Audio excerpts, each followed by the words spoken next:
próxima quinta. Bem-vindo a uma história do Balacobaco. Tô muito feliz. Onde Isabel acha que leva um casamento perfeito com Danilo. A gente vai ter um bebê. Porque, na verdade, ele é um grande pilantra. Vou pagar, eu vou pagar desse papo. Que está devendo uma fortuna para Norberto. Melhor do que nada. Um cara que só vive dando golpes. O sócio não pode nem desconfiar dessa nossa transação.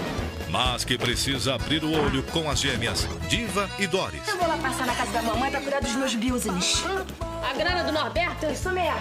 Oi! Duas especialistas na arte da enganação.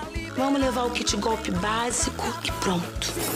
É, cada um se vira como pode. E quem se diverte é você. Pensou que vida de malandragem era fácil.